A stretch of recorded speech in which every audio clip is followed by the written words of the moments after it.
এখানে একটা শিক্ষা আছে, এদিকে তাকান। মানুষের কল্পনার জগৎ, এটা কি ছোট না বড়? আপনি কি বোঝেন আমার কথা? কল্পনার জগৎ এটা ছোট না বড়? কত বড়? আমি এখন কল্পনা করলাম যে আমি 41 সাল পর্যন্ত ক্ষমতায় আছি, এটা কি অত সহজ? বলেন, কত কাঠ খড়ি নষ্ট করা লাগবে, কত মানুষের অধিকার নষ্ট করা লাগবে, এরপরে তো আপনি সরাসরি বলে দিলেন 1 সেকেন্ডে কল্পনা করে। 41 সাল আসতে এখনো কত দেরি। আপনি অতদিন পর্যন্ত নাও বাঁচতে পারেন, এমনকি জনগণ আপনাকে অতদিন ক্ষমতায় নাও রাখতে পারে। আমাদের এই দেশটার অবস্থা যা এখন, এই দেশে জনগণ যদি রাখতেও চায় অনেকে, ওদিকে রাশিয়া, চীন আর ওদিকে আমেরিকা, ও কিন্তু বসে নেই। আমরা অনেকেই মনে করি আমরা মনে হয় নিজেরা এগুলো করি না, আমাদের হাতে কিচ্ছু নেই। আমরা গেড়া কলে পড়ে আছি, একদিকে আমেরিকা আর একদিকে রাশিয়া আর চীন। এরা যা মনে করবে তাই, আমরা শুধু পুতুলের মতো। তাহলে আমি কল্পনা করেছিলাম যে ক্ষমতায় থাকবো 41 সাল পর্যন্ত। কতদিন লেগেছে? 1 সেকেন্ড। কত? 1 সেকেন্ডের ভেতরে যে কল্পনার জগৎটা, এটা তৈরি হতে কত সময় লাগার কথা, কত কাঠ খড়ি পোড়ানোর কথা বলেন। আল্লাহ বলেন জান্নাত আমি যা বানিয়েছি মানুষের কল্পনার অতীত, কোনোদিন মানুষের কল্পনাও হয়নি যে এরকম হতে পারে। বলেন সুবহানাল্লাহ। কথা বোঝাতে পেরেছি মনে হয়? হ্যাঁ, কল্পনার জগতের চাইতেও বেশি আল্লাহ জান্নাতে দিয়ে দেবে। তো ওই জান্নাতের ভেতরে মানুষের মনের ভেতরে কোনো আফসোস থাকবে না, তবে একটা আফসোস থাকবে সব সময়। মনের ভেতরে একটা আফসোস মানুষের ঘোরপাক খাবে, আল্লাহ দুনিয়ায় যদি এই সময়টা নষ্ট না করে আরেকটু ভালো কাছে কাটাতাম, অন্তত জান্নাতে বিল্ডিং আরো বেশি পেতাম। এই জন্য যে মানুষগুলোর জন্য দোয়া করলাম একবারে, অবশ্যই সম্মান মর্যাদা আছে এলাকায়, জন্য নাম এখানে দিয়েছে, নাই দিত না। এদের সম্মান আমরা শুধু দুনিয়া না, মরণের পরেও যেন আবহমান কাল টিকে থাকে। বলেন আমিন। মঞ্চে বসা ওলামা ইকরাম, সামনে বসা মুসলমান ভাইরা, পর্দার আড়ালের সম্মানিতা মা এবং বোনেরা, প্রশাসনের ভাইরা, প্রাণ প্রিয় চট্টগ্রামবাসী, দল মত নির্বিশেষে কোরআনের অনুষ্ঠানে যারা ইবাদত মনে করে এসেছেন, বলেন আলহামদুলিল্লাহ। এটা কিন্তু এখন ইবাদত চলছে। আমি তো 3টা বছর ছিলাম ভেতরে, 21, 22, 23, 24-এ। 20 সালে একবার এখানে আসার কথা ছিল, আল্লাহর ওলিরা হয়তো আসতে দেননি, এবার আর বাধা দিয়ে আটকাতে পারেননি। আপনাদের এখানে এসেছিলাম, সাতকানিয়া বাজার পর্যন্ত আসার পরে কারা যেন বলছে না, এই জন্য এখান থেকে ফিরে গিয়েছিলাম। তো এখন তো আর ওই ভয়টা নেই।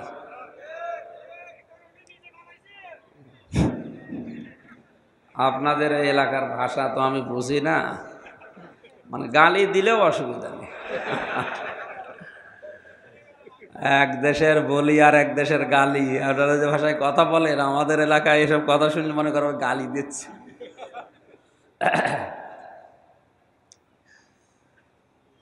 হুয়া জিতাবাকুম ওয়া মা জাআলা আলাইকুম ফিদ-দীনি মিন হারাজ। আল্লাহ পাক বলেন তোমাদেরকে আমি নির্বাচিত করে করে এই ময়দানে এনেছি কোরআন শোনার জন্যে। হাজারো লক্ষ মানুষ এলাকায় বাস করে, সবাইকে তো আমার কোরআনের এই জায়গায় আনি নাই, কারণ যাকে আমি ভালোবাসি, পছন্দ করি, মহাব্বত করি, তাকে কোরআনের জ্ঞান দান করি। এটা একটা ক্লাস চলছে কোরআনের। কিসের ক্লাস?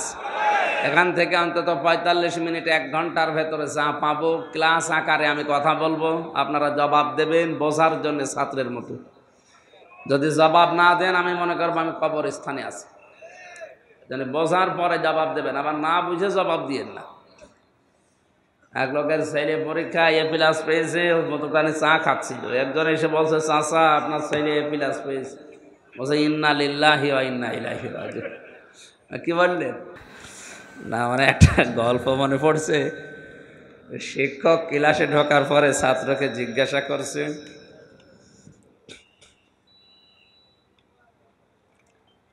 এই ছেলে বোর্ড বানান কর। বলছে, sir A B C D E F G H I J K L M N O P Q R S T U V W X Y Z. কি করবে? এর ভেতরে আছে, আপনি বানান করি নেন।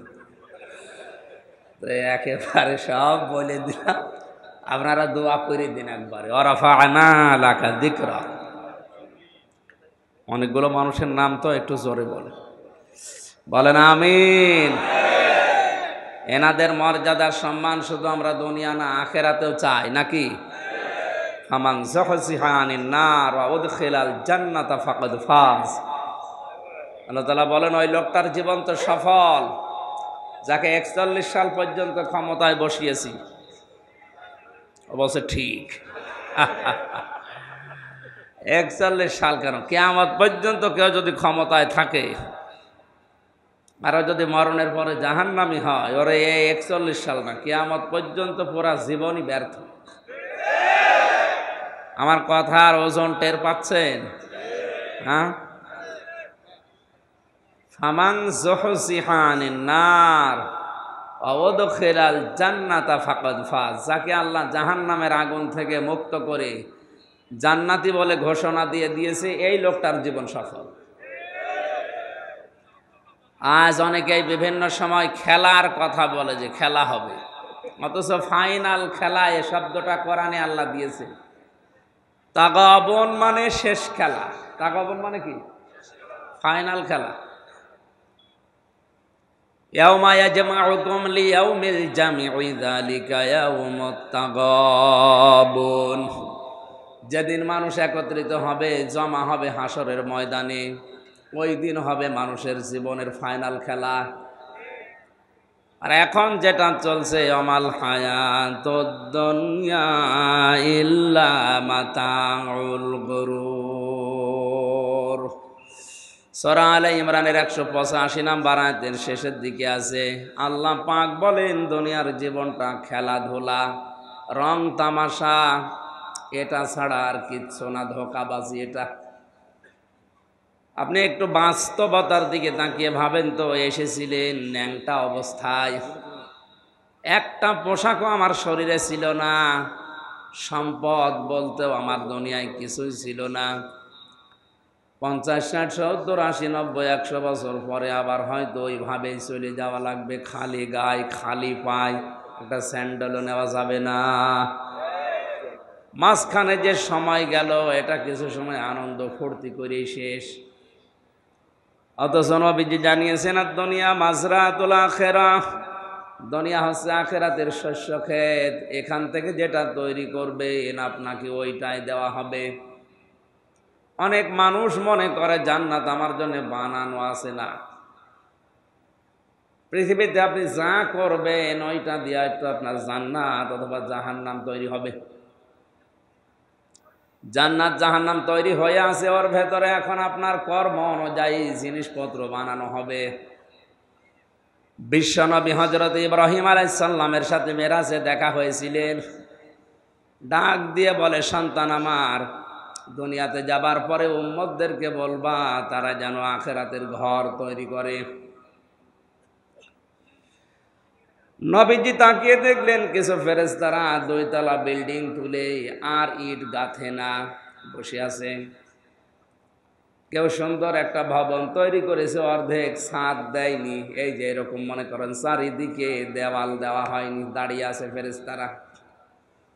বিশ্বনবী জিজ্ঞাসা করলেন হযরত ইব্রাহিম আলাইহিস সালামকে, যে এই অবস্থা, ফেরেশতারা কাজ করে না কেন, বসে আছে? হযরত ইব্রাহিম আলাইহিস সালাম এবং জিবরাইল ফেরেশতা মিলে ওই দিন বলেছিলেন, হে আল্লাহর নবী, আপনার এই উম্মতেরা দুনিয়াতে আগে ভালো ভালো কাজ করত, ফেরেশতাদের আগে ইট, সড়কি, বালি, জান্নাতের যে সমস্ত জিনিস লাগে ঘর বানাতে, এগুলো আসতো। সুবহানাল্লাহ বললে একটা ইট হয়তো ফেরেশতাদের হাতে যেত, আলহামদুলিল্লাহ বললে একটা ইট হয়তো যেত। এখন আরো ইবাদত বন্দেগী করে না, ছেড়ে দিয়েছে। ফেরেশতারা এই যে 2 তলা পর্যন্ত বানিয়ে রেখে দিয়েছে, আর বানায় না, কারণ নেকির কাজও পাঠায় না, জান্নাতও হয় না। আপনি একটু ভাবেন, এখন যদি মারা যান, আপনার মনে হয় ছাদ হয়ে আছে, এখনো দেওয়াল দেওয়া হয়নি, এরকম ঘরে যদি আপনাকে আল্লাহ কিয়ামতে প্রবেশ করায়। এই জন্য দুনিয়ার জীবনে আমাদের সময় যেন নষ্ট না হয়, এই জন্য সজাগ থাকবেন। আমি কখন কোনটা জিজ্ঞাসা করি, কোরআন দিয়ে জবাব দেবে। এ মাহফিলটার মর্যাদা আমাদের কাছে এই জন্যে বেশি, কারণ কোরআনের মর্যাদা আমার কাছে সবচাইতে বেশি। আল্লাহ পাক বলেন, ওয়াইদ তাআযানা রাব্বুকুম লাইন শাকারতুম লাযিদান্নাকুম ওয়া লাইন কাফারতুম ইন্না আযাবি লাশাদীদ। সূরা ইব্রাহিমের ভেতরে আল্লাহ জানিয়েছেন, আল্লাহ নিজে যেন হ্যান্ড মাইক নিয়ে ঘোষণা দিচ্ছে, একটি ঘোষণা। এ কথা বুঝতেছেন? আল্লাহ নিজে যেন মাইক হাতে নিয়ে বলছে একটি ঘোষণা, একটি এলান, আমার বান্দা বান্দিরা শোনো, লাইন শাকারতুম লাযিদান্নাকুম, যদি আমার নিয়ামতের শুকরিয়া আদায় করো, আমি আল্লাহ এটা জীবনে আরো বাড়িয়ে দেব।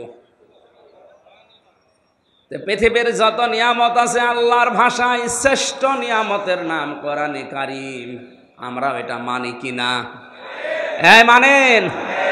এ ময়দানের সম্পর্ক আজকে কোরআনের সাথে। এই জন্যে রোদে পুড়ে দুপুরবেলা কাজ বাদ দিয়ে, ঘুম বাদ দিয়ে বসে আছি। কোরআনের বাদে যদি অন্য কারোর সাথে এর সম্পর্ক থাকতো, জীবন চলে গেলেও আসতাম না। এরকম অনুষ্ঠানের সম্পর্ক যদি মমতাজের সাথে থাকতো, আসতেন? হ্যাঁ আসতো, কিন্তু এই মানুষ আসতো না। এগুলো তো ফার্স্ট ক্লাস, আর ওই সমস্ত অনুষ্ঠানে যারা যায় ওরা থার্ড ক্লাস। এই যে কষ্ট করছে যারা রোদের ভেতরে দাঁড়িয়ে আছে, ওদের সওয়াব কিন্তু ডবল হচ্ছে।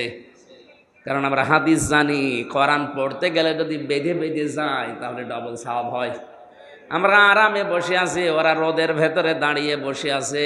আজকের এই অনুষ্ঠানে সওয়াব আমাদের 10টা হলে ওদের 20টা হবে।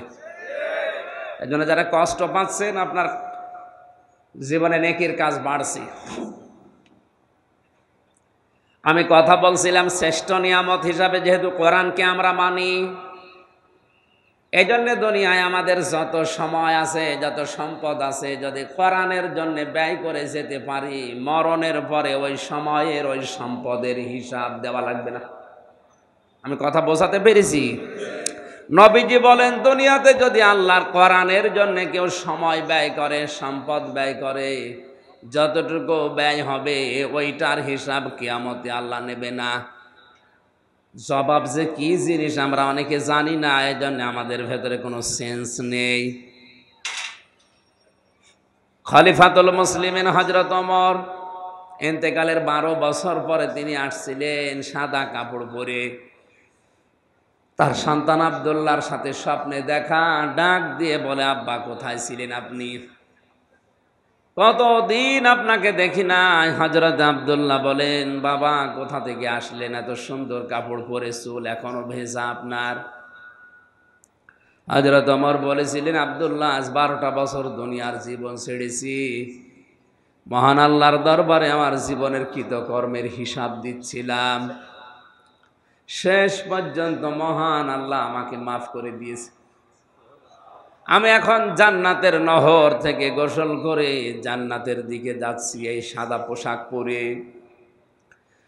ও চিটাগাংবাসী, একটু মেধা খাটান, বুদ্ধি খাটান। যে লোকটা জান্নাতের গ্যারান্টি পেয়েছে জিন্দা অবস্থায়, জীবিত অবস্থায়, নবীজি তার হাতে সার্টিফিকেট দিয়েছেন, ওমর তুমি জান্নাতি। আকাশের যে তারকা দেখতে পান, কেউ যদি গণনা আরম্ভ করে হয়তো একদিন শেষ করে ফেলবে, কিন্তু নবীজি বলেন, ওমর যত নেকির কাজ করেছে দুনিয়ায় কেউ গণনা করেও শেষ করতে পারবে না। কোন রাস্তা দিয়ে গেলে শয়তান পর্যন্ত 40 দিনও রাস্তায় যেতে ভয় পেত। নবীজি জানিয়েছেন, আনা খাতামান নাবিয়্যিন লা নাবিয়্যা বাদি লাকানা ওমর, এ পৃথিবীতে আমি শেষ নবী, আমার পরে কোনো নবী রসুল আসবে না। যদি কেউ নবী হয় তাহলে ওমর আল্লাহর নবী হয়ে যাবেন। এই হাদিস দ্বারা বোঝা যায় হযরতে ওমরের ভেতরে যে কোয়ালিটিগুলো ছিল, নবী হবার সব যোগ্যতায় আল্লাহ তাকে দিয়েছিলেন। যেহেতু নবুয়ত শেষ, এই জন্য উনি নবী হতে পারেননি। বলেন কোন দরজার মানুষ তিনি?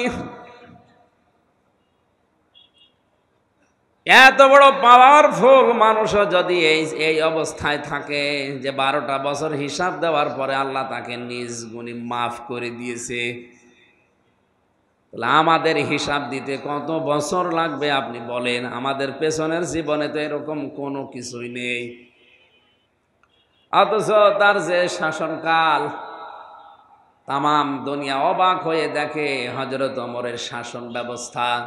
আমরা অনেকেই নেকির কাজ মনে করি, এই যে সবে বরাত বা নিসফে শাবান চলে গেল, অনেকেই মনে করছে ভাগ্য পরিবর্তনের জন্য এটা বিশাল রাত, যা খাবো যা করবো এই রাতে সারা বছর এরকমই খেতে পারবো।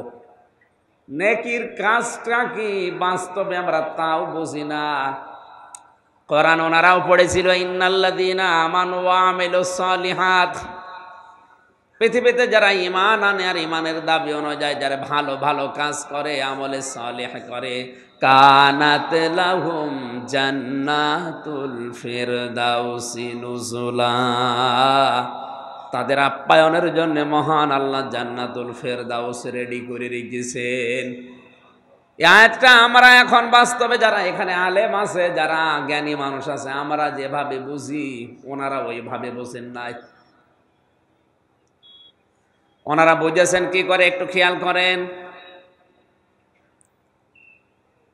খলিফাতুল মুসলিমিন হযরত ওমর তিনিও ভালো কাজ করতেন, নেকির কাজ করতেন, কিন্তু কেমন? কুনতুম খায়রা উম্মাতিন উখরিজাত লিন্নাস, তোমরাই শ্রেষ্ঠ জাতি, তোমাদেরকে আমি মানুষের কল্যাণের জন্য বের করেছি। তার মানে তারা ভালো কাজ বলতে বুঝতো এই পৃথিবীর ময়দানে মানুষ হয়ে মানুষের উপকার করা, এটা সবচাইতে ভালো কাজ।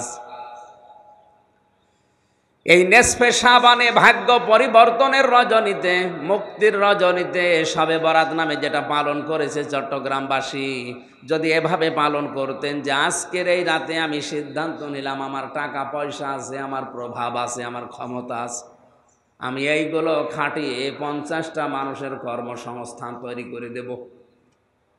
কথা বুঝতেছেন? কিশোর গ্যাং তৈরি হচ্ছে, রাস্তায় ছিনতাই হয়, ডাকাতি হয়, কেন এগুলো করে? এ মানুষগুলো নিজের সংসার চালাতে পারে না, নিজের মেয়ে একটা জিনিস চাই দিতে পারে না, বাধ্য হয়ে যে মানুষ যাকাত দেয় না, যে মানুষ দান করে না, তার সম্পদের হক আদায় করে না, তাদেরকে ধরে অবৈধভাবে টাকাগুলো কামাই করে। আমি নিজেই যদি এই মানুষগুলোর কর্মসংস্থান তৈরি করে দিতে পারতাম।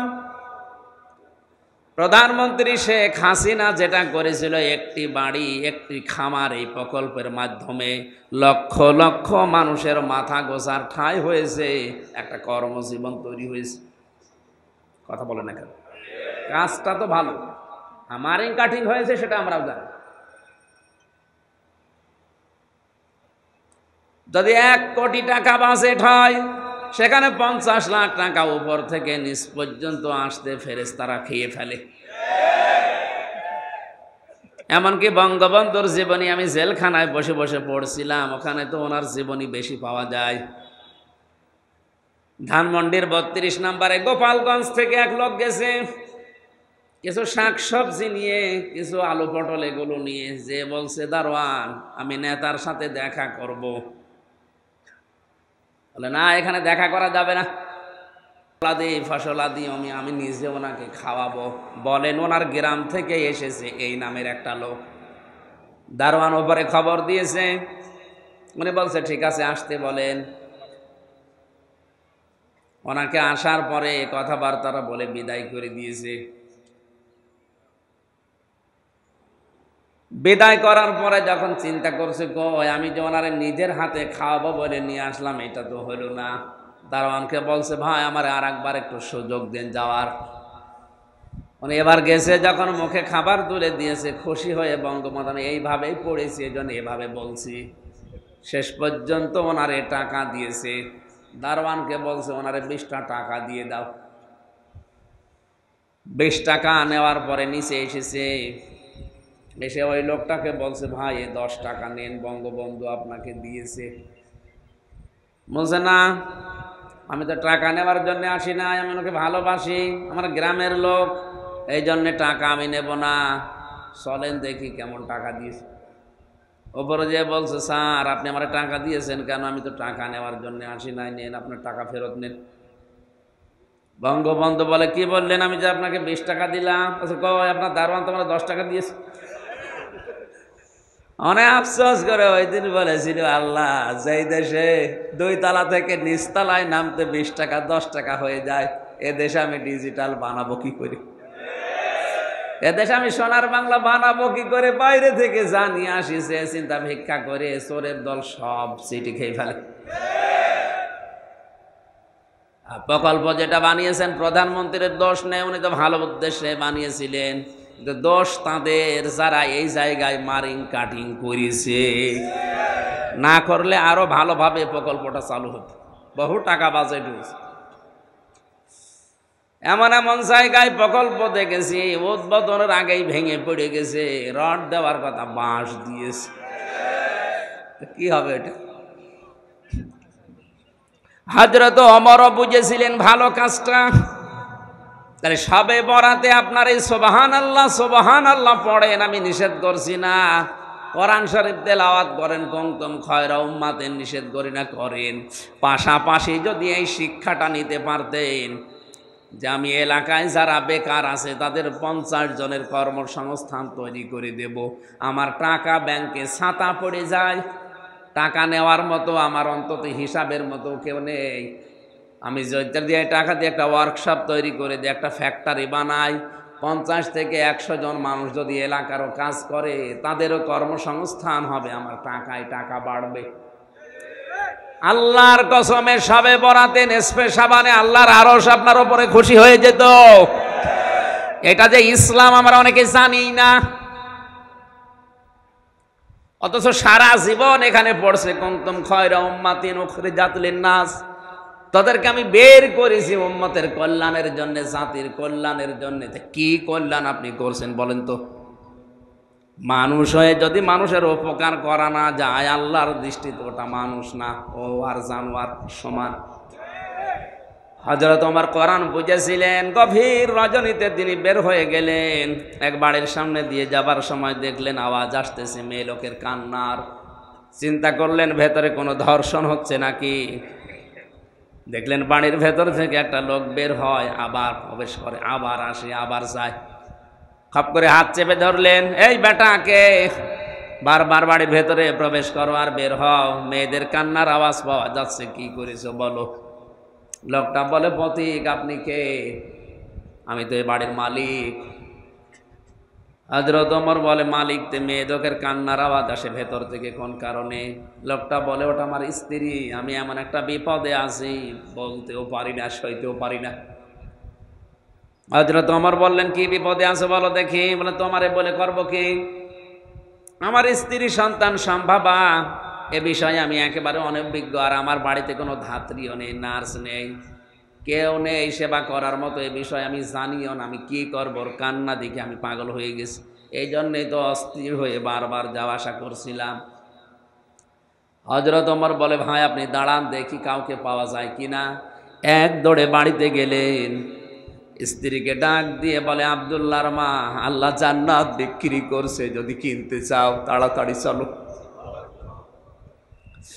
কিছু তেল নাও, ন্যাকড়া নাও, আগুন ধরানোর মতো কোনো জিনিস নাও, আল্লাহ জান্নাত বিক্রি করে দিচ্ছে, যদি নিতে চাও আমার সাথে তাড়াতাড়ি চলো।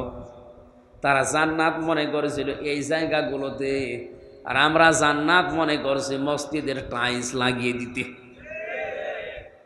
একটা মসজিদ বানিয়ে দিলে কয়জন নামাজ পড়ে? নাই 5000। অথচ একটা রাস্তা, একটা ব্রিজ, একটা কালভার্ট বানিয়ে দিলে লক্ষ লক্ষ মানুষ ওই রাস্তা দিয়ে, ওই ব্রিজ দিয়ে হাঁটে। কথা বলেন না কেন? 100টা মসজিদ বানানোর চাইতে একটা রাস্তা মেরামত করা আল্লাহর কাছে অনেক ভালো। অথচ অনেক মানুষ ইসলাম না বুঝে রাস্তার টাকা, ব্রিজের টাকা, কালভার্টের টাকা আত্মসাৎ করে ওইটা দিয়ে মসজিদের টাইলস লাগিয়ে দেয়। বাড়ির ভেতরে প্রবেশ করালেন মেয়েটাকে, কিছুক্ষণ পরে আওয়াজ এলো খলিফাতুল মুসলিমিন, আপনার বন্ধুকে সুসংবাদ দেন, তার একটা পুত্র সন্তান হয়েছে, ছেলেটাও ভালো আছে, মাও ভালো আছে। হযরত ওমর বললেন আলহামদুলিল্লাহ। যার ছেলে এসে বলছে ইন্না লিল্লাহ। হযরত ওমর বলে ভাই আপনার পুত্র সন্তান, আমি আলহামদুলিল্লাহ বললাম খুশি হয়ে, আর আপনি বলছেন ইন্না লিল্লাহ। খুশি হননি? খুশি হয়েছিলাম, কিন্তু আপনি কে? আমি তো এতক্ষণ সাধারণ মানুষ মনে করে উল্টা পাল্টা বলেছি, আর আপনি আমার এত বড় উপকার করলেন। আপনি তো সাধারণ না, দেশের খলিফা, প্রেসিডেন্ট হযরত ওমর। আপনি দয়া করে আমারে মাফ করে দেন। পকেট থেকে কিছু দেরহাম বের করে বললেন খলিফাতুল মুসলিমিন, আমার জন্য যে কষ্ট করেছেন এটা শোধ দেওয়ার মতো না। তবে যে গরিব মহিলাকে নিয়ে আসলেন রাতের বেলা, যে নার্স, যে ধাত্রীকে নিয়ে এসেছেন, এই মেয়েটাকে এই টাকাগুলো হাদিয়া দিয়েন। হযরত ওমর বলে ওই মেয়েটাকে টাকা দেওয়া লাগবে না, এটা পেশাদার কোনো নার্স না, সেবিকা না, এটা ধাত্রী না, ওইটা আমার নিজের স্ত্রী। বলেন তো, দেশের প্রেসিডেন্ট হয়ে একটা গরিব মানুষের মেয়ে সন্তান সম্ভাবা তার স্ত্রীকে সতীকাগারে গিয়ে ধাত্রীর কাজ করেছে প্রেসিডেন্টের বউ। বাংলাদেশে এমন একটা মেম্বারও পাওয়া যাবে? কত সহজ! নেক কাজই আমরা আন্দাজে বুঝি না কিছু। মানুষ হয়ে যদি মানুষের উপকার দুনিয়ায় কেউ না করে, আল্লাহর দৃষ্টিতে ওটা কিন্তু এই সূরা আলে ইমরানের 111 নম্বর আয়াত অনুযায়ী মানুষের ভেতরে পড়ে না। এজন্য আমাদের জীবনের উদ্দেশ্য থাকা লাগবে, আমার দ্বারা অন্তত 5টা মানুষের যেন উপকার হয়, উপকার যদি না হয় যেন ক্ষতি না হয়। আর আমার ধান্দা থাকে সকালবেলা ওঠার পরে কার ক্ষতি করব, কারে বাঁশ দেব, কারে ধরিয়ে দেব, কার নামে মামলা দেব, তার কাছ থেকে টাকা পয়সা। এই কথা বলছেন কেন? নবীজি মসজিদে নববীতে একজন সাহাবীকে প্রবেশ করতে দেখলেন। 3 দিন পর পর 3 দিনই বললেন উপস্থিত সাহাবীরা, এই যে লোকটা জান্নাতি। সাহাবীরা বলে ওর জান্নাতীও কি কাজ করে এমন আমি দেখব। বাড়িতে কৌশলে মেহমান হয়ে আশ্রয় নিলেন, 3 দিন থাকলেন বাড়িতে, দেখলেন না সেরকম কোনো গোপন আমল নেই। ডাক দিয়ে বলে আল্লাহর বান্দা, আমি কিন্তু আপনার বাড়িতে মেহমান হয়েছি এমনিতে না, আমার উদ্দেশ্য আছে। 3 দিন পর পর নবীজি আপনাকে বলেছে আপনি নাকি জান্নাতি, কি আমল করেন এবং যে জিন্দা অবস্থায় জান্নাতের সার্টিফিকেট নবীজি বলে দিলেন। লোকটা বলে ভাই আমিও আপনার মতো 5 ওয়াক্ত নামাজ পড়ি, রমজানের রোজা রাখি, সত্য কথা বলি, যতটুকু আপনারা করেন অতটুকু আমার আমল বেশি নেই। তবে একটা কাজ আমি বেশি করি মনে হয়, সারাদিনের কর্মব্যস্ততা শেষ করে রাতের বেলা যখন ঘুমাতে যাই, বালিশে মাথা দিয়ে চিন্তা করি আল্লাহ আজ এই লোকের সাথে এই আচরণ আমি করেছি, এই কথা অনেকের পেছনে পেছনে বলে ফেলেছি, আমার বিরুদ্ধে যার যা অপপ্রচার আছে, আমার বিরুদ্ধে যার যা ক্ষোভ আছে, আল্লাহ তুমি তাদেরকে দেখো। আর আমার দ্বারা যদি কারো উপরে ক্ষোভ, হিংসা, অহংকার থেকে থাকে, সবার উপরে আমার রাগ আমি মাটি করে দিলাম, মাফ করে দিলাম, সবাইকে আমি ছাড় দিয়ে দিলাম, কারো উপরে আমার কোনো অভিমান নেই, রাগ নেই, আমি একেবারে নিষ্কলুষ একটা পবিত্র মন নিয়ে ঘুমিয়ে পড়ি। মহান আল্লাহ মনে হয় এই কাজটা ভালো পছন্দ করিস। চট্টগ্রামবাসী আপনার বিবেক খাটান তো, এই লোকটা কি করেছে এমন? আমাদের মতো নামাজ পড়েছে, রোজা রেখেছে, সত্য কথা বলা, এই বাকি একটা কাজ করেছে, রাতের সবার সময় কারো উপরে রাগ রাখেনি, সবার উপরে সব মাফ করে নির্মল একটা মন নিয়ে ঘুমিয়েছে। আমরাও সারা দিনের কর্মব্যস্ততা শেষ করে ঘুমাতে যাই, যার উপরে রাগ নেই তার উপরে রাগ তৈরি করে সকালে কি করে বাঁশ দেওয়া যায় সে চিন্তা করে। তোমার আল্লাহ মাফ করবে? আমার কথার অর্থ কি বোঝা গেছে? নারী হোক পুরুষ হোক, এই আমলটা আজকে থেকে শুরু করা লাগবে। অন্তত সবার সময় চিন্তা করবেন আমি আর নাও বাঁচতে পারি, এখনই হয়তো ঘুমের ভেতরে আজরাইল আমার নিয়ে যেতে পারে। এই জন্য আমার কারো উপরে কোনো অভিমান নেই, রাগ নেই, ক্ষোভ নেই, আর কারো ক্ষতি করব বলে আমি এখন আর ঘুমাই না। আমি ঘুমাচ্ছি একটা নির্মল মন নিয়ে, শান্ত অন্তর নিয়ে। যদি বেঁচে থাকি ভালো, মরে গেলে তো গেলাম। আল্লাহ যেন আমাকে শাহাদতের মরণ দেন, বলেন আমিন। আল্লাহ ঘোষণা দিয়েছেন এটা শ্রেষ্ঠ নিয়ামত, যদি এই শুকরিয়া আদায় করো জীবনে আরো কয়েকম নিয়ামত আরো বাড়িয়ে দেবেন। আল্লাহ আপনাকে ভালো ভালো কাজ করার তৌফিক দেবেন। ওয়ালা ইন কাফারতুম ইন্না আযাবি লাশাদীদ। কোন মানুষ যদি এই নিয়ামতের গুরুত্ব না দেয়, দাম না দেয়, না শুকরিয়া করে, কুফরি করে, আল্লাহ তার জীবন থেকে ওটা ছিনিয়ে আযাবের ভেতরে ফেলে দেবে, বলেন নাউজুবিল্লাহ। এখানে হচ্ছে কি সমস্যা কি? ওনারা একটা চেয়ার দিয়ে বসেন। সুবহানাল্লাহ আলহামদুলিল্লাহ লা ইলাহা ইল্লাল্লাহ।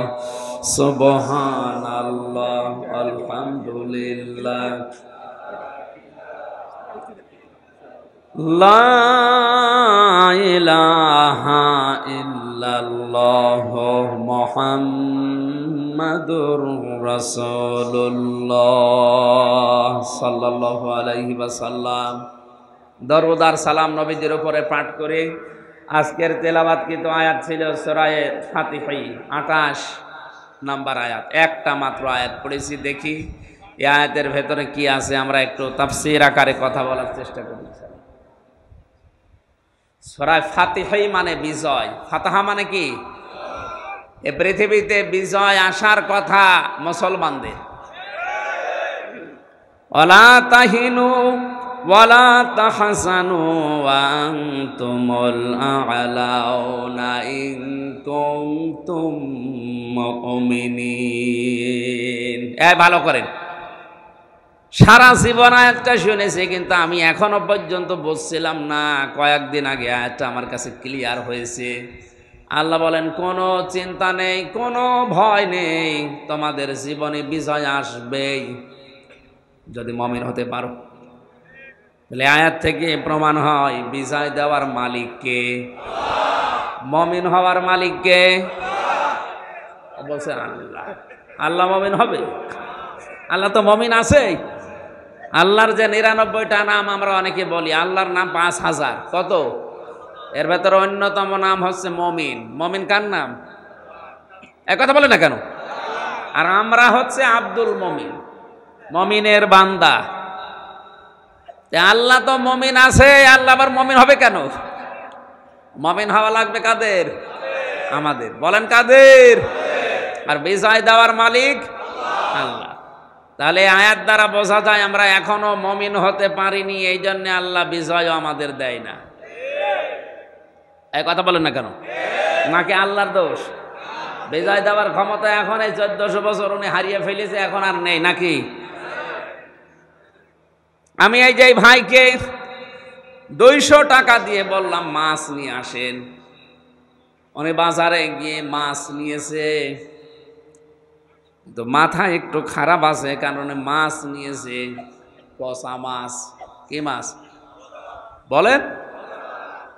বাড়িতে নিয়ে আসার পরে আমারে ডাক দিয়ে বলছে, দোকানদার প্রায় 250 টাকা চেয়েছে, 1 টাকাও কমে দেবে না। শুধু আমির হামজার নাম বলেছি, এই কারণে 50 টাকা কম নিয়েছে। এই নেন। অথচ মাছের দাম 100 টাকা। মাছের দাম কত?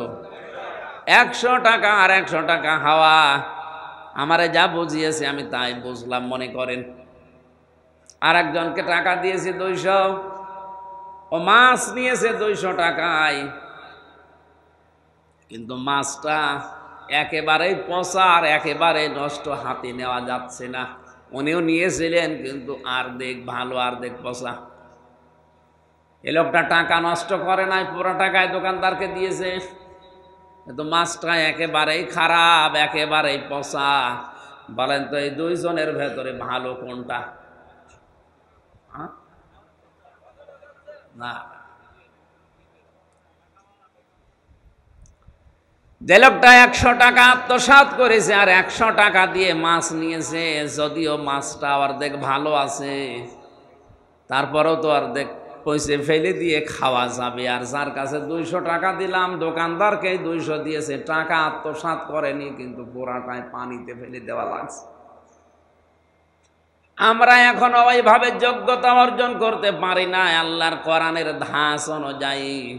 এজন্য মহান আল্লাহ আমাদেরকে বিশাল ক্ষমতা দেয় না, এমন মানুষকে দেয় যে অর্ধেক টাকা মেরে খায়। আমি আর নিচে নামলাম না।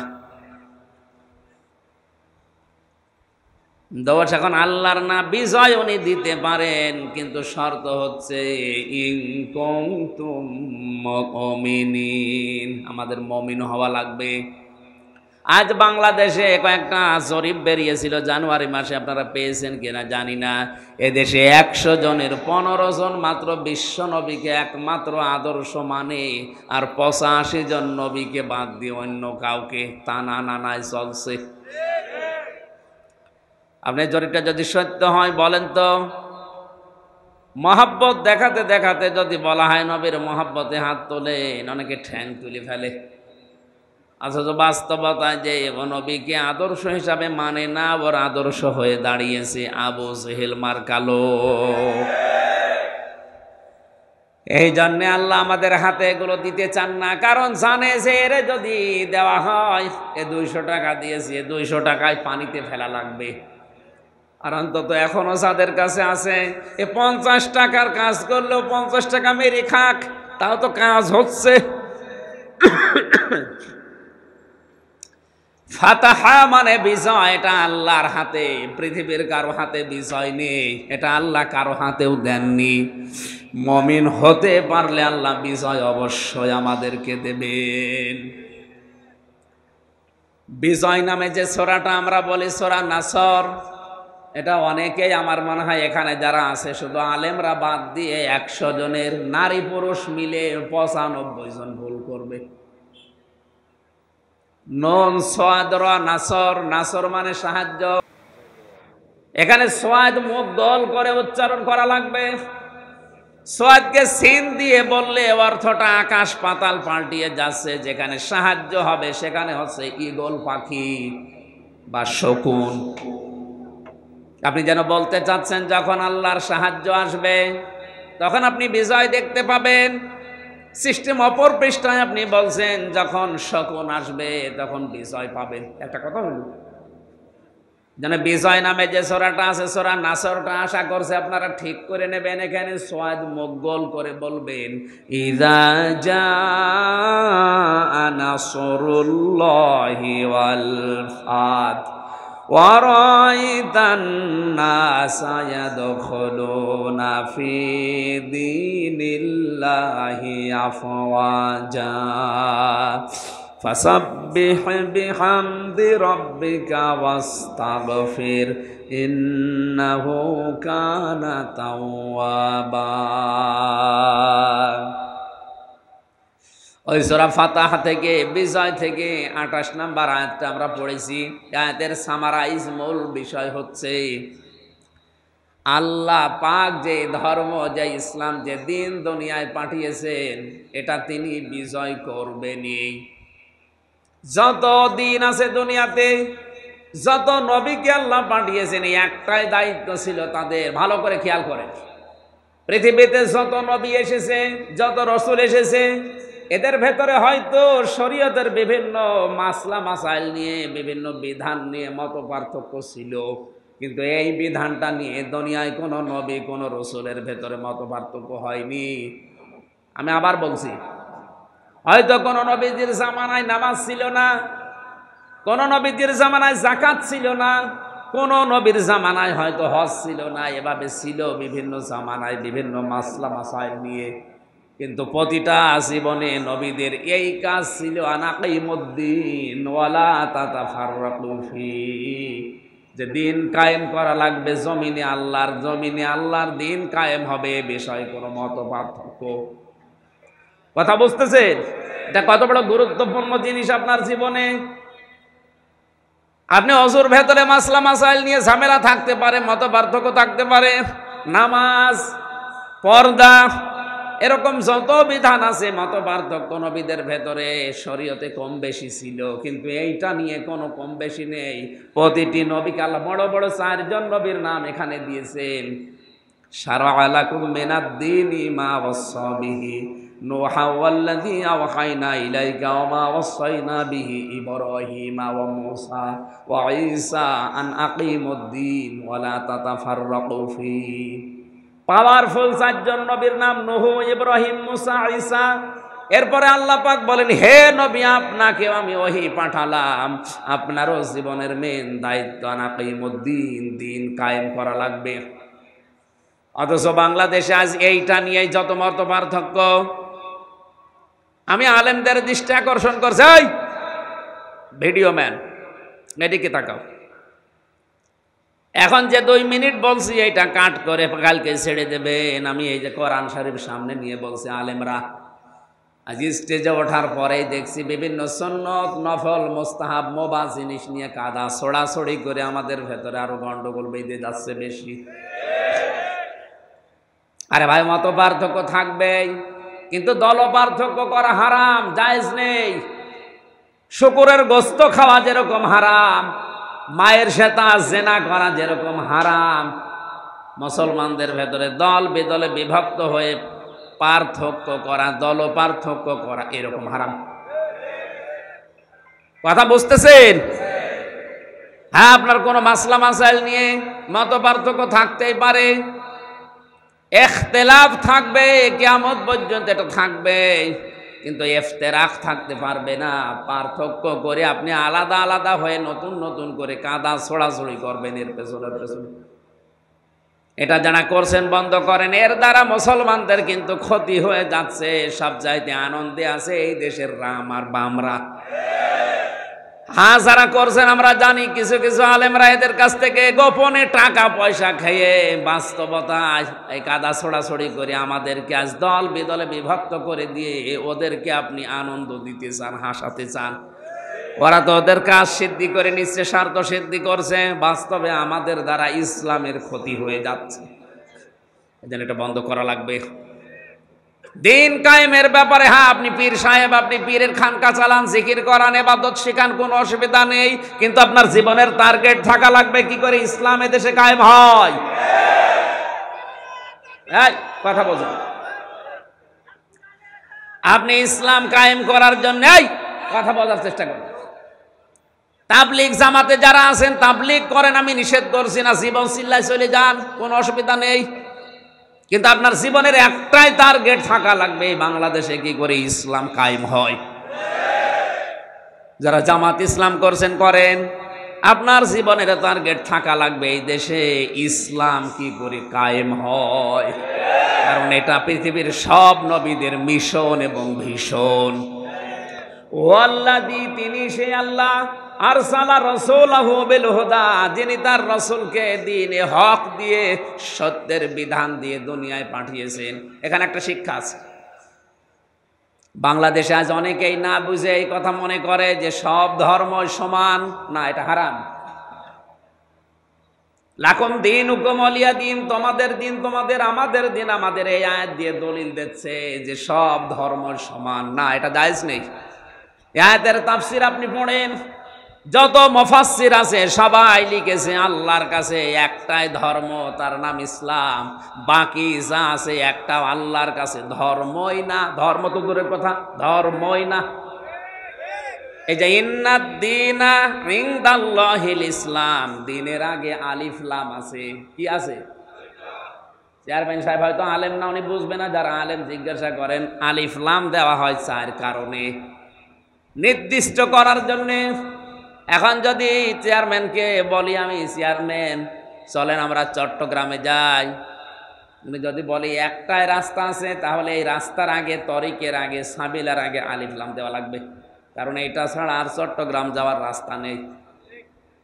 কিন্তু কেউ যদি এসে বলে না আরো রাস্তা আছে 4-5টা, হয়তো একটু ঘোরা হবে, তখন আর রাস্তার আগে, তরিকের আগে আল্লাহ বলেন দুনিয়ায় বিভিন্ন ধর্ম আছে যেগুলো শয়তান আর মানুষ বানিয়েছে, আর আমি আল্লাহ একটা বানিয়েছি, তার নাম ইসলাম। এর আগে দিলাম আলিফ লাম, ইন্নাদ-দীনা ইনদাল্লাহিল ইসলাম। আল্লাহর কাছে একমাত্র, শুধুমাত্র, কেবলমাত্র মনোনীত ধর্ম নাম কি? যারা সব ধর্ম সমান মনে করছেন, তাদের এই আয়াত অনুযায়ী ঈমান থাকে কি করে? আল্লাহ তাআলার শব্দ চয়ন দেখেন, তিনি সে আল্লাহ যিনি তার রাসূলকে দ্বীনে হক দিয়ে, সত্যের বিধান দিয়ে দুনিয়াতে পাঠালেন। কেন? লিইয়ুযহিরাহু, আমি হাদিস পড়েছিলাম এই শব্দটা, লিইয়ুযহিরাহু, যাহারা ইয়াজহারু মানে বাবে ইফআল থেকে ইজহার, এটা প্রকাশ করা, যেন তিনি প্রকাশ করতে পারেন, যিনি যেন বিজয় করতে পারেন, গালেব করতে পারেন। এজহার মানে প্রকাশ্য নিয়ে আসা। এজহার মানে কি? যাহারা এজহারু মানে প্রকাশ্য নিয়ে আসা, বিজয় লাভ করা, উপরে তুলে দেওয়া। ৯৯টা অর্থ আছে এজহারে। এই জন্য হাদিসের ভেতরে নবীজি বলেন, মান কারাল কোরআনা, যে ব্যক্তি কোরআন পড়ে, ফাস্তাজহারাহু, খেয়াল করেছেন, ফাস্তাজহারাহু, এবং একে জাহের করে, একে কায়েম করার জন্য চেষ্টা চালায়। যে ব্যক্তি কোরআন পড়ে এবং কোরআনকে ইজহার করার জন্য, প্রকাশ করার জন্য, দাঁড় করানোর জন্য, কায়েম করার জন্য চেষ্টা চালায়, ফাহাল্লা হালালাহু ওয়া হারামা হারামাহু, এর হালালকে হালাল, হারামকে হারাম জানার পরে ছেড়ে দেয়, আদখালাহুল্লাহুল জান্নাহ। এখানে আলেম নেই, আদখালা বাবে ইফআল। আল্লাহ নবী বলেন আল্লাহ নিজে তাকে জান্নাতে প্রবেশ করাবে না করিয়েছে? না না, কি বলেন আপনি? তাকে প্রবেশ করিয়ে দিয়েছেন। আদখালাহুল্লাহুল জান্নাহ, আল্লাহ নিজে তাকে জান্নাতে প্রবেশ করাবে না। সত্যি যারা কোরআনকে ইজহার করার জন্য, যারা প্রকাশ করার জন্য, কায়েম করার জন্য, কোরআনকে দাঁড় করানোর জন্য চেষ্টা চালায়, আর এর হালালকে হালাল জেনে আঁকড়িয়ে ধরে, হারামকে হারাম জানার পরে জীবন থাকতে ছেড়ে দেয়, এই লোকটাকে আল্লাহ যেন জান্নাতে দিয়ে দিয়েছে। তাহলে এই লোকটা জান্নাতি মানুষ, কোনো সন্দেহ নেই, কিন্তু এই হাদিসটা মানা লাগবে। এতটুকু নবীজি শেষ করেননি, পরের অংশটুকু, যদিও মুহাদ্দিসদের ভেতরে মতপার্থক্য আছে, তারপরেও বলছি, ওয়া শাফাআহু ফি আশারাতিন মিন আহলি বাইতিহি কুল্লুহুম ক্বাদ ওয়াজাবাত লাহুন নার। আল্লাহর নবী বলেন এই লোকটাকে আল্লাহ সুপারিশ করার জন্য যোগ্যতা দেবেন এমন 10 জন মানুষের, তার পরিবারের লোক, যারা জাহান্নামে যাওয়ার উপক্রম হয়ে গিয়েছিল। এই জন্য নবীকে আল্লাহ যে দায়িত্ব দিয়েছেন, আমাদের জীবনের মেন দায়িত্ব এইটাই হওয়া লাগবে। আমি আর যাই করি, মরণের আগে অন্তত এই চেষ্টাটা করব যে কি করে আল্লাহর কোরআন দেশে কায়েম হয়। এটা যদি কেউ রাজনীতি মনে করে, দুনিয়ার কাজ মনে করে ছেড়ে দেয়, ও আব্দুল্লাহ বিন ওবায়ের মতো মুনাফিক হয়ে মরবে। আল্লাহ বলেন, হে নবী, আলাদ্দীনি কুল্লি, যত ধর্ম আছে দুনিয়ায়, যত দিন আছে, সব দিনের উপরে আমার ইসলামকে আপনি কায়েম করবেন। তো এটা তো ফেরেশতারা করে দেবে, কথা বলেন। এটা যদি কেউ শত্রুতা করে, বিরোধিতা করে, আজে বাজে মন্তব্য করে, ষড়যন্ত্র করে পেছন দিক থেকে, আল্লাহ বলেন কাফা বিল্লাহি শাহিদা, হে নবী, আমি আল্লাহ আপনার জন্য যথেষ্ট এই কাজে। এই জন্য এই কাজের জন্য আপনি যদি কেউ এগিয়ে না আসেন, চট্টগ্রামের আল্লাহর দিন আল্লাহ টিকিয়ে রাখবে, আপনাকে নিয়ে অথবা আপনাকে ছাড়া। আপনি যদি আসতে চান, ওয়েলকাম, ভালো, আপনার কপাল ভালো। আপনি যদি বিরোধিতা করেন, আমি একটা কথা, শেষ কথা বলছি, এটা এ কোরআনের মালিক কে? আমি আমির হামজা, আমরা কেউ। এক কথা বলা লাগবে, এ জমিনের মালিক কে? আমরা। জমিনের মালিক কে? কোরআনের মালিক। আমরা তাহলে কি? না না, আমরা খাদেম, আমরা এই কোরআনের কামলা, খাদেম, লেবার, মুনিশ, পাঠ, যাই বলেন, আমরা তো খালি খেদমত করে যাচ্ছি। এই জমিনটাতে মনে করেন আমি সভাপতিকে বললাম, ভাই 5টা মানুষ নিলাম, এখানে ধান লাগাবে, 5টা পর্যন্ত ধান লাগান, বিকাল 5টায় আপনাদের বেতন দিয়ে দেব। বিকাল 5টা বাজতে মাত্র 10 মিনিট বাকি আছে, পাঁচজন মস্তান এসে বলছে না এ ধান সব তুলে ফেলো। এখন আমরা যদি বলি ভাই না আর 5 মিনিট 10 মিনিট পরে তোলেন, কারণ এ ধানও আমাদের না, এ জমিও আমাদের না, আমরা শুধু কামলা। আমরা কি 10 মিনিট পরেই মালিক এসে আমাদের বেতন দিয়ে দেবে, আমরা চলে যাব, তখন আপনি ধান তুলে ফেলেন, কোনো অসুবিধা নেই। কিন্তু 10 মিনিট আগে আমরা তুলতে দেব না, কারণ বিকাল 5টার আগে আমাদের বেতন। কথা বলেন না কেন? এরপরেও যদি মস্তানরা বলে না আমরা তুলে ফেলবো, তখন বাধা দেওয়া লাগবে না? এক কথা বলেন, বাধা দিতে গিয়ে যদি হাতাহাতি হয় হোক, যদি ওকে মেরে ফেলা লাগে, কথা বলেন না, মেরেও ফেলা লাগবে, কারণ আমার বেতন দরকার। বেতন না হলে আমার পরিবারের লোক চলতে পারবে না। এটা যেমন সহজে বুঝলেন।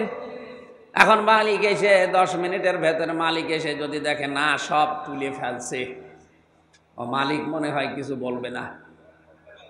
না, ওনার যদি ক্ষমতা নাও থাকে ওই সময় উনি হয়তো ছাড় দেবে, দাঁড়িয়ে দাঁড়িয়ে দেখবে ঠিক আছে তোল তোরা।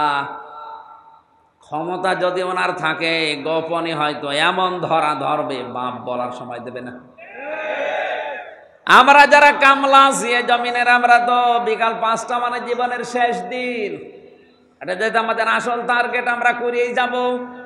জীবনের শেষ দিন পর্যন্ত কোরআনে কারিম কি করে বাংলাদেশে কায়েম হয় আমরা চেষ্টা চালাবো। এই চেষ্টা করা আমাদের জন্য ফরজ, ফল দেওয়া আল্লাহর দায়িত্ব। কায়েম হলে ভালো, না হলেও আমার অসুবিধা নেই, কারণে কোরআনের মালিক আমি না, জমির মালিকও আমি না। কথা বলে না কেন? আমার তো বেতন দরকার, আমার বেতনের নাম, আরো জোরে বলেন বলেন, আমার বেতন বিকাল 5টায় দিয়ে দিলেই হবে, বাকি যা করার আপনি করেন। এরপরেও যদি মনে হয় যে মালিক কিছু বলছে না, ধান তুলে ফেলে মস্তানেরা, উনি দেখে আল্লাহ পাক মনে হয় ওনার মতো দুর্বল। উনি দেখতে চান 53 বছর হয়ে গেল, এদেশে এখনো কোরআন কায়েম হয়নি, যারা কায়েম করতে যায় তারাই মার খায়। উনি মনে হয় দেখে দেখে আরো সে বসে বসে চিন্তা করছে যে যা মস্তানি করছো করো, আমি কিছু বলছি না, কিন্তু যখন ধরবো বাপ বলার সময় দেব না। কাফা বিল্লাহি শাহিদা দিয়েছেন, আমি আল্লাহই যথেষ্ট। কাফা শব্দের শাব্দিক অর্থ কারো লাগবে না, এই জন্য আমি কাউকে সরাসরি ধরি না, কিন্তু যদি একবার ধরি ওরে আর ছাড়ি না। আমার ছোট্ট একটা মেয়ে ছিল ফারিহা জান্নাত, ওরে 1 বছর আমি জেলখানায় রেখে গিয়েছিলাম, এখন ও 4 বছর। ওর ওই সময় যখন ছোটবেলায় উপরে এরকম মারতাম, যত উপরে উঠতো তত হাসতো। আর বড়টার বয়স ওই সময় ছিল 6 বছর, পরে একটুখানি উপরে তুললে কান্নাকাটি করতো। বড়টার বিশ্বাস আমার উপরে যে আমার বাবা যত উপরে মারবে আমি তো ভারী হয়ে গেছি, যদি ভেতরে তুলতে না পারে হাত দিয়ে তাহলে আমি পড়ে গেলি, আমার লাগবে। ছোটটার কিন্তু ওই ভরসা নেই, ছোটটার ভরসা সব আমার উপরে, ওর বিশ্বাস আমার উপরে, আমার বাবা যত উপরে মারবে নিচে হাত পেতে রাখবে, আমারে পড়তে দেবে না। আমাদের ঈমান আমার ফারিহা জান্নাতের মতো এখনো হয়নি আল্লাহর উপরে। কবি এজন্যই জানিয়েছেন, রেখো না মনেতে ভয় বান্দা খোদার, দূর হয়ে যাবে বাধা সব,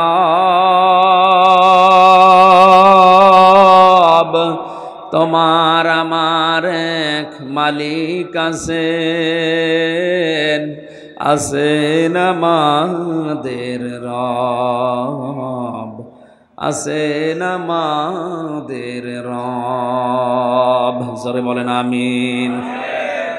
আল্লাহুম্মা আমিন। রব্বানা